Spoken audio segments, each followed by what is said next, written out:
I'm Melissa Gutierrez reporting from the Mamaroneck train station, where if passed by the Board of Trustees, this will be the center of a new transit-oriented development zone that will link Washingtonville to the village of Mamaroneck. A TOD neighborhood here will combine new housing and new businesses to the area surrounding the Mamaroneck train station. The village of Mamaroneck and the Washingtonville Housing Alliance partnered to build 114 affordable housing units in the village. The TOD zone would include the Metro North New Haven Line Mamaroneck train station, Columbus Park, and both sides of Mamaroneck Avenue, excluding Mamaroneck Avenue School and Avalon Willow Development up until Nostrand Avenue. The TOD hopes to make the villages more appealing to young millennials, provide quality space to residents, and allow for more foot traffic. We spoke with Zoe Colon, the executive director of the Hispanic Resource Center, and she gave us her reactions regarding the TOD. And so for me, one of my main concerns from the very beginning, in those meetings and outside those meetings was the threat of gentrification, which would mean pushing people out that could normally afford to live in that area. Eventually, over the course of 5-10 years, it could be sooner, it could be longer than that, people not being able to afford to live in those areas.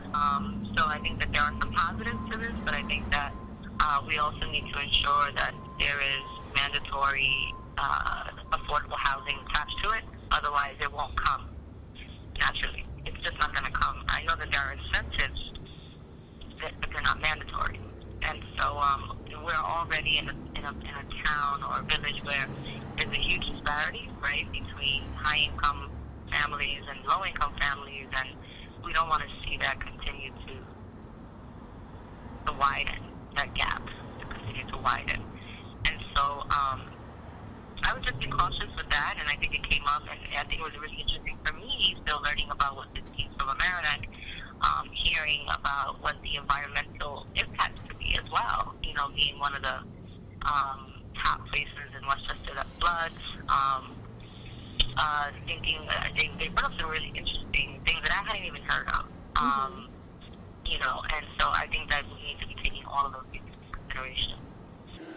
Although some community members were aware, many business owners and residents had no clue what the TOD was. Do you know what the TOD is? I think that there should be some affordable housing because it's very expensive to live in this area. Flooding and pedestrian safety were among the top concerns for those opposing the TOD. Now, do you think it would affect the flooding? Probably. Unless they do something to fix the problems, that would be good. Big patterns, full capacity, flood, the impact on flooding in that area in terms of building more units. In front of the Three Jalapenos restaurant, which is now closed, and the TOD zone will pass right through this section. The Board of Trustees will vote on November 24th. I'm Melissa Gutierrez for the Local Live.